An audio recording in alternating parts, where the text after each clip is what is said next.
Cheyenne. Morning, Ashley. How the heck are ya? I'm heckin' good. Welcome. How are you? I'm good. I'm so glad you're good. Welcome To the Shy Lee Show. Okay, you ready? She's ready. Oh! I could not wait to keep going. Let me show y'all the brings when I get done. You better be glad your eyes are green. That's why you've been so excited to start the show. She couldn't wait. I'm like, what? Are you in a hurry? She's like, no, it's so excited. I was having church in my car on the way here. I was so excited. She's so excited to finish the living crap out of me. And I have to tell my you, babies ain't got green on either. And I left Happy Times. I was like, oh, today's the 17th. It's St. Patrick's Day. I ain't got green on. My babies ain't got green on. I ain't got green underwear on. I can't even say that. who talks about their underclothes on the world? I mean, I don't know. Okay, so. Underwear's a normal thing. I ain't telling you what it looks like. You know it's not green. Oh my goodness. Okay, so honestly, really, when I put this shirt on this morning, oh, someone ran. Yeah. I truly, you have a major razor burn on your knee. No, I got myself shaving. I keep forgetting to clean it. Wow. Quit drawing attention to it. Sorry. Okay. Anywho, so when I got ready this morning, I really don't care nothing about St. Patrick's Day. I don't know much about it. Back in my old, younger party days, I'd celebrate anything that had a reason to celebrate, but now I don't.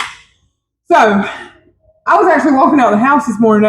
Michael was like, "Oh, you got your green on." So you just lucked up. Yes, because I did not plan on wearing green. I got a green phone case. That's blue. Ashley. That's blue to me. No. I'm like, where's it at? I forgot you're filming this. That's green. What is that noise? Song. Fly away. It sounded like a kid screaming in the closet. Fly away in the morning without a hallelujah. I love this song. I'll fly away. Okay, let me tell you about my coffee. I've been toting this stuff around for 2 hours. I left my house at about 2 hours ago on the dot. 7:25, going up to Rock Hill, the Salon Centric store opened at 8. It was so hot, I could not drink it. So I'm just now, 2 hours later, am able to drink my drink. Don't you know why I love those cups now? Yeah. You might think I'm hyper off coffee, but I really ain't had it. Here it is. She's hyper off Jesus. Yes. And you know what? That leads into our conversation. Let me hear it. I can't wait. So me and you had a conversation with this guy this weekend and at a funeral. Yes. And he was like, there must be some, what did he say, wine or something? Like he was insinuating we must drink like while we're so silly. And we don't. My whole point to that is I didn't know where you were going. You remember he asked me that. Yes, he did. He said, y'all must be having a couple glasses of wine behind the scenes. I'm like, no, one. It's 9:30 in the morning. And this is the joy of the Lord, and I am not kidding. Is it not, Cheyenne? It is, 100%. And then that was Saturday. And then number 2, we were talking to a lady at church, Tamara, yesterday. Yeah, she said. And she just can't, people see us at work all the time. Like when we say we're together all the time, we ain't lying. No, we are. So she was, anyway, she called us over there when she was talking to us. She was like, I just love y'all. Y'all just love each other so much and blah, blah, blah, blah, blah. And so I wrote this note down. My one note. In youth class last night, it came to me. It was a good message and maybe it led me to this. But anyway, I'm sure we've said this before, but I'm going to say it over and over and over because it is to bring the glory to the Lord. Yes. Not to her and not to I. But what is so special about our friendship? I want you to tell me. I'm questioning you. We keep the Lord in between us. That's right. Yeah. And that's what I wrote down number 1. Point number 1. Christ is the center of our friendship. He really is. Christ is the center of our friendship. Yeah, 100%. And you can't go out searching for a friendship like this. No. You can't because it's not there unless Christ is the center. And I'm just so passionate about that. Yeah, because I feel like true friendship comes from a sister a sister in Christ. Mm. It's not really a friendship. It's not really a best friends forever. She's my sister in Christ. Yes. But really, so, okay, that's point number 1. Point number 2 to a friendship, a Christ-centered, well, any friendship, but you can't do it without him, so I'm going to say Christ-centered, is to you encourage one another. Even though we pick at each other, we encourage each other more than more than we pick at each other. Picking at each other is us picking at each other is what makes us fun and giddy. When we really are encouraging each other, we're back here crying. Oh yes, even like good encouragement, we crying, praying, like hugging, hugging, loving, crying. 2 emotional women. And to keep Christ at the center of your friendship, relationship, marriage, whatever ship you want to talk about. I think we've talked about this before, but anyway. Well, you've called it before a sistership. A sistership. I came up with that. I know. I probably did. I probably read it from somewhere else. Yeah, you probably did. But I like it. She loves to act like she invented things. If y'all remember from that kitchen utensil that one time. I invented that. Anywho. 30 years ago when she was 4. Spend time daily with him. And they said that at church yesterday, and they preach this all the time. They, as in pastors at our church. Just like Joe preached last night. You can't just show up on Sundays and get a little bit of Jesus and expect this kind of joy. This kind of joy comes from the Bible. From the Bible and spending that personal time. Like, I rode up to Rock Hill today by myself. Trying to encourage my friend to go with me because, I mean, a good car ride, son. She didn't want to go, which is fine because guess what? Me and Jesus was in that car together. We were talking. Jesus knew you needed time together. We were talking. I was singing, worshiping. It just was fantastic. I'm so glad that you're not making me feel guilty for that. I placed you with Jesus. She's just trying to bribe me with Cracker Barrel and everything. We could have went to Cracker I didn't cave. Somebody told me, Biscuitville's hash brown casserole is the same. Whoa. I gotta tell Tyler. That's Tyler's favorite. That's what I like from there too. But anyway, so I just want to encourage y'all not to just show up to church when you're supposed, you feel like you got to do it because you want to. And that time you spend with him daily truly brings pure joy. I mean, that's where joy comes from, even on your hard days. Yep. We were talking about in Sunday school yesterday how it should be where you get excited to open up your Bible. You get excited to go to church. And there's times where you're not gonna because we're human. Yeah. But the way you get excited is to go, to do it, to find what's good in there. Because you can focus on negative. There's negative in churches. But you can't focus on that negative. You gotta focus on the positive. You gotta focus on the positive of reading. If you hate reading, you got to find your way of making it work. And you'll get there. And ask for the Lord. I learned this many years ago when I first started reading the Bible because I'm not naturally a good reader. We're dyslexic.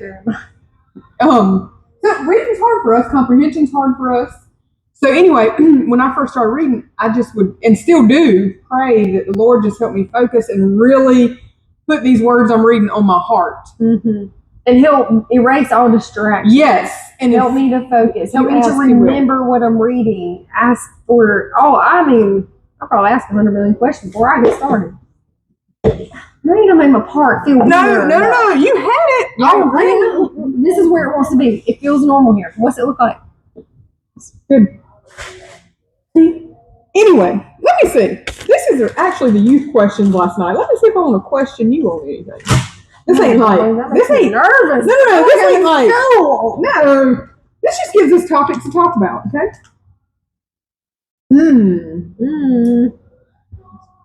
Well, one question I have for you. Yes. You said you used body scrub. Did you use it on that leg? I did.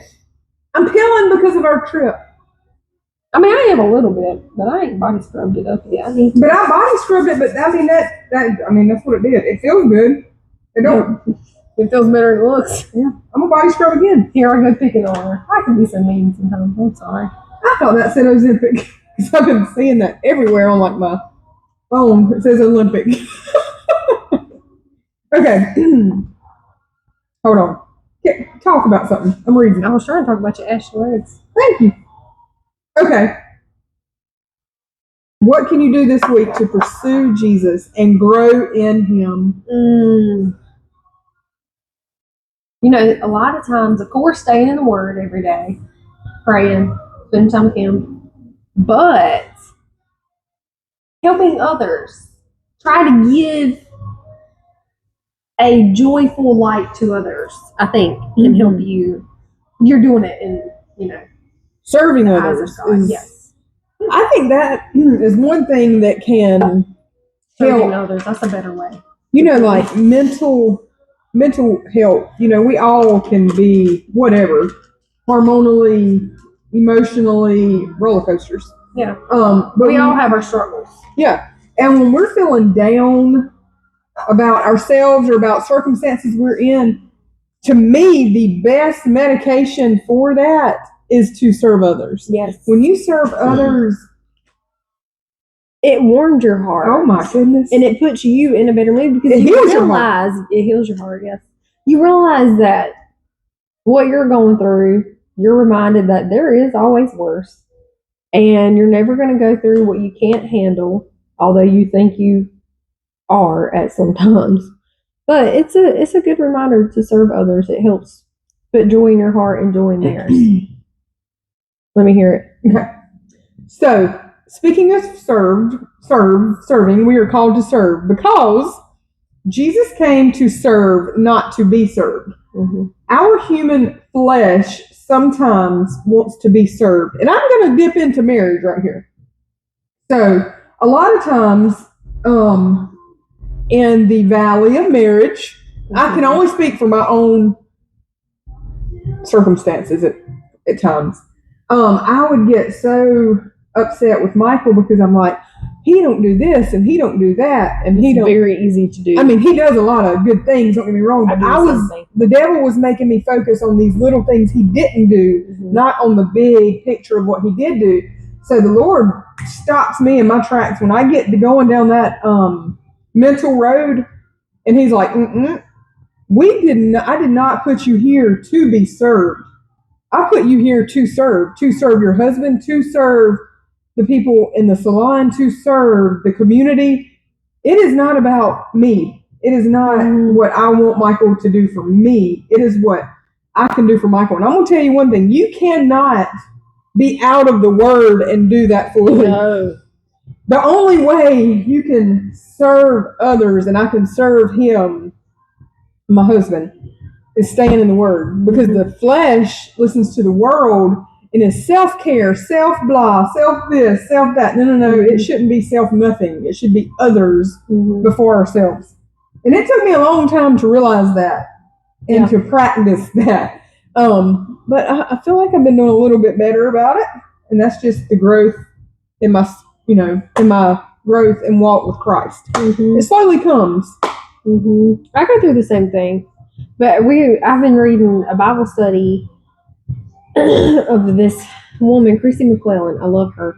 And she usually goes to Israel a lot and guides people and tells them about where they're at and where they believe Jesus has walked and this and that. And so we're in Luke. She's doing the whole chapter of Luke, and she's taking us to Israel, and she's just showing us snapshots and this and that, where Jesus has been, and vice versa. I forgot where I was going with this. Oh, well, in part of it, in Luke 4, it was Jesus preaching, and he was preaching on how everybody is to be loved, and everybody is to be treated the same, and of course, that's where Jesus was beginning to be hated because they were wanting to take him off and stone him to death. And I had never read that part of Luke, so I was really excited to read it. But that was him telling us we are to love, we are to show love. And you know something? I don't really know where I was going with that, but that's my little. We can't do in the flesh. And what speaks to me so much is when I cry. Have I cried on the show? I've never cried on the show. Have I cried on the show? I can't believe it because I cried. That is very I shocking. know. Anyway, I'm gonna try not to cry. I'm not gonna look at her because when you look at her, it makes her cry more. Yeah, it I'm just does. gonna stare at y'all. So, when Jesus is hanging on the cross and he is asking God to forgive those people that has beat him, for they do not know what they are doing. Mm-hmm. I think his exact words, but close enough. that just speaks. So, I mean, we in the flesh cannot do that, but with him in us, and the more time we spend with him, he can live through us, and we can have that same heart to people around us, which is hard. We cannot do it alone. Mm-mm. But his spirit through us, we can treat others that way. And when people hurt us, and, you know, we should hopefully one day be able to say, please forgive them, for they know not what they do. Mm-hmm. They do not know you, because if they knew you, they would not be doing this. Mm-hmm. I love that part of the ending of his life on the cross. It's all about forgiveness. It and is. love. Easter's coming up. I love Easter. I like Easter too. I think I love Easter. I mean, I love the meaning of Christmas. Of course, we were gifted with Jesus. But Easter to me is what saved us. Has, I don't want to say much more meaning, but it's just so powerful. Easter is one of my favorite times. Not the Easter bunny, not the deviled eggs, and all the fun, earthly, worldly, fun stuff. I mean, that's okay too, but God, just the meaning, and Jesus just dying on the cross and rising again is it's just amazing. It is. I love it. I love it too. I love Easter. I love Easter too. Excuse me. It's not about the Easter dress. You know how people's like, what am I going to wear? And I love to wear them too. I like to plan, but I really don't know what I'm wearing. I But never buy an Easter dress. I'll just always grab something out of my closet. I can't say I never buy an Easter dress. A lot of times I'll just rewear something I have the past few years. Because really my mind ain't there anymore, like on that particular day about that. Mm-hmm. Not that there's anything wrong with that, because, you know, but anyway, I got this pink. I wore it a few Easters ago. Ooh, I got a pink dress too that's new. I could wear it. New? You've got a lot of My new back stuff gets lately. special. Are you picking up my bad habits? Honey, I'm paying $1, $2, $3 for these outfits. Can't beat that. It's a new dress. And I've been shopping on a budget. That's good. If you would shop on a budget, you might would I shop have at the an Family easier Dollar. time. I shop at the Family Dollar. You do shop at the Family Dollar, but you also shop at other places, and because you get something cheaper, you think, oh, let me buy 14 other things. Yeah. That's not really how it works. No, I know. That is one of my struggles, is worldly things, as in, I mean, there's multiple, but I love stuff. I love stuff. I have my worldly struggles too. That's one of mine. I love stuff. I love new stuff. I love pretty stuff. Pretty makes me happy. When something's pretty, nice. It makes me happy. But you know what? Happy is happy stance. It's from happenstance. Yeah, happy's all right.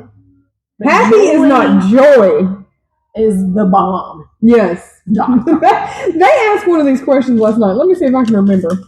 And I get all weird when I'm talking in front of a group of people anyway. Anyway. Hold on. Keep talking while I read. The other day we were talking about her being weird. You might need to speak a little louder. The mic is right here. Go ahead. What was you saying? There was this guy walking outside, and I said something, and he walked away, and I looked at one of our coworkers. I'm like, why do me and Ashley have to make conversations so weird? She was like, y'all really do. I'm like, yeah, I know. We're weird. But my dear friend Anna, yes, I love this saying too. Given me these words, and I stand by them. Say, tell them. Let them hear it. Okay, I would rather look stupid than stuck up. Uh-huh. So if I'm going to speak to you in gibberish, it's better than me just not speaking to you at all. Because I say some stupid things like last night. Okay, this was the question. I think this was it. In light of all we've heard and read, what advice would you give to someone who asked you how they could train themselves spiritually? Read that again. I know, these questions are... in light of all that we've heard and all that we've read, what advice would you give to someone who asks you how they could train themselves spiritually? And I'm speaking into like a small, large group of teenagers and leaders. What did you say? Joy! That was it? Just Joy! That's what I said, and they just busted out laughing. It didn't answer the question, but that's what was in my heart at the time. Joy. Well, I mean, showing It don't joy answer to the question. others and explaining that joy is different from being happy. And the more joy you have, the more Jesus you have, and the more you're showing Jesus to others with your joy. Well, that explains a little more. Yeah. You know what? Me and Eddie are on the same eye yesterday. Oh, yeah. Our interim preacher. Mm-hmm. I love him. So he was preaching about the tongue. It's the most dangerous part on our body. Woo! He stepped on my toes. I don't know how you can't go about there and get your toes stepped on. But it's not just your tongue, because your tongue comes from your heart. What's in your heart? But what he said, and I'm naturally a people pleaser too, and so he said he was too. And sometimes we'll tell people what they want to hear, and it may not be the right thing to say depending on the situation. Just so even that little, just because we don't want to hurt them. Yes, what we're thinking. And then, so I was like, oh yeah, we connect like this and that. I'm a people pleaser. But as I'm growing in my faith, I'm learning and leaning on pleasing God instead of pleasing people. Not caving to people as much as I used to. And not being just a people pleaser as much as, if you please God, you're going to please people. I mean, there's times you won't, but there's a difference of pleasing people and serving people, I think. Oh, yeah. Or serving God in God's eyes for people. What am I trying to say? I don't know. There's a difference. There is a difference in serving people and pleasing people. Yeah. But really you're serving God. You're serving people through God. There's a difference of serving people through God than pleasing them. Yeah. I agree. Yeah. What you want to talk about? Try it. I mean, you I know I got a lot to say today. I know. You gotta go get your taxes done. I do. You always turn out good, those. No rain on your parade. This springtime, I am excited. Me too. I got me some ferns this weekend. I need to repot them. I still got my dead ferns on my porch from last year. You know, there's two types of people. She's one on one.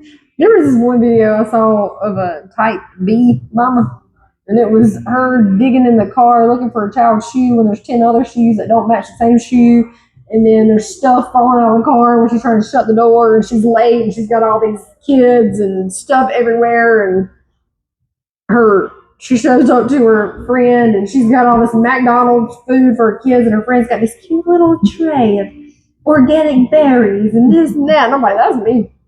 I'm that mama trying to find all the shoes.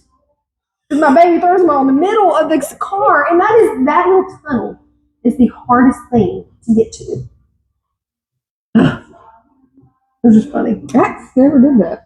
It's just so funny, and not comparing them, but kids are so different. They are. Like, both of my kids would, as soon as they get in the car, taking the shoes off and throwing them. You know what? There's been times at nursery I just take them in with no shoes on, whatever. I ain't digging for them. I'm late. I got to go. I ain't gonna say no names, but there was this one girl we used to know, and she would pull up, and her kid would be butt naked in the car. Yes, butt naked. And you know what? I get it, honey. I get it. I don't blame you. Get them in the car seat however you can. Yeah.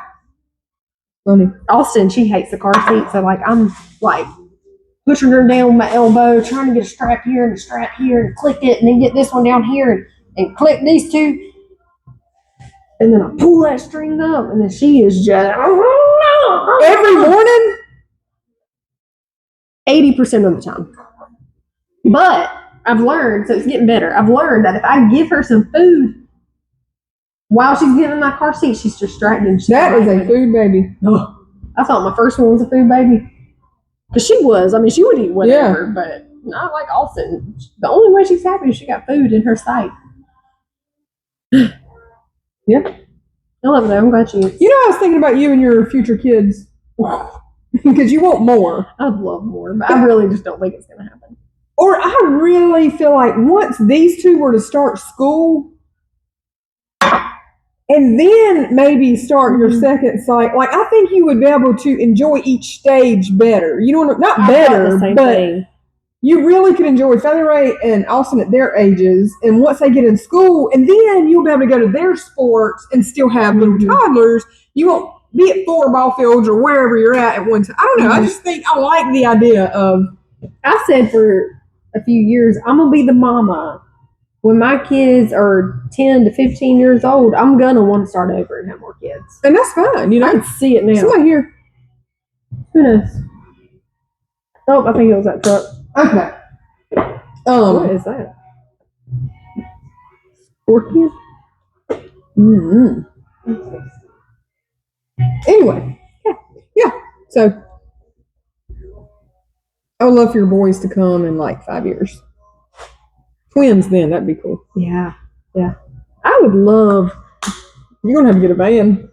I really don't want a van. I'm not saying never, but I really don't want a van. It would be easier, like the way the doors open up. Oh yeah, I get why people love vans. Yeah. Like I could be a van person, but I just don't want to start it. I was gonna bring a special guest today. Oh boy. I thought about it. Her most precious thing in her life ever. No. I joke with her and say that. My most precious gift is Axe. Love you, son. But my fur friend, I was going to bring Ernie and have a special guest so y'all can meet him. But I was going to Rock Hill first, and that aggravating dog, he sits down, then he wants to hang his head out the window. He sits down, he wants to hang his head out the window. And I don't like to just ride with the window down with all that air blowing. It drives me crazy. So I'll roll it down when he wants to hang his head out. It's fine. But if he's sitting... Do you put him in the car seat? Yes. So what is the aggravation? He's not really. He's up and down the whole time. He's knocking on the window. He's down. He's down and he's asleep. As soon as he hears my signal, he's up and wants to see where he's at. And he's knocking on the window. He rolls the window down sometimes himself.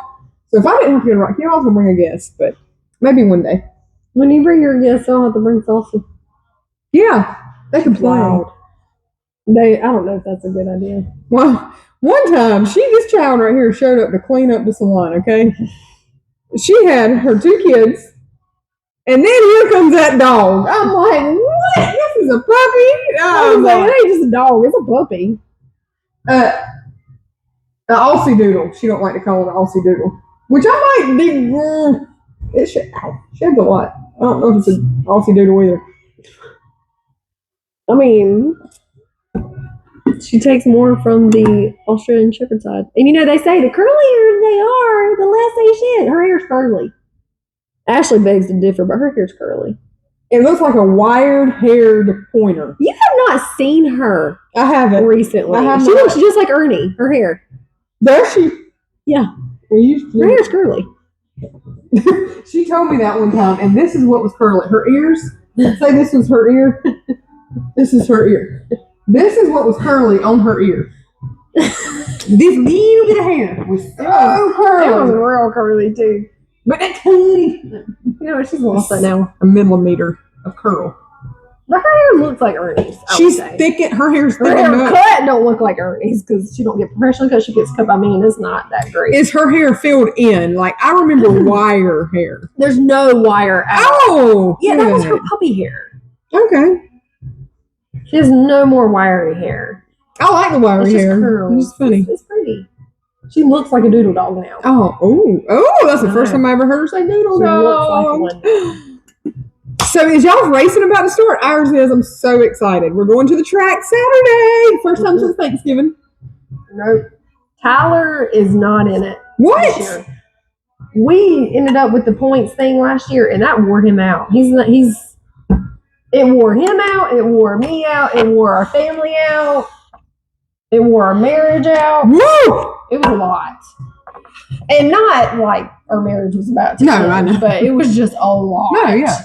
I was really trying to be that supportive wife who was fine with all the late nights in the shop and long weekends getting home at 4 o'clock in the morning and it being okay. And it was mad out of me. Mm-hmm. I don't blame you. But I always say too, he's done this since he was 5 years old.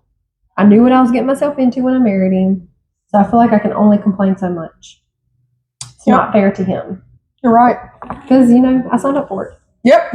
But I'm so thankful that this year he is mellowing out. He feels good. He's not worried about it. And I'm okay with that. So he's just going to race when he feels like it. And right now he And that's the fun of it, you know? Oh, yeah. The fun got taken out of it last year. The fun is probably coming back in. Yeah. Well, good. Yeah. We're super still new at it. We're all They're all excited. We've been doing it forever.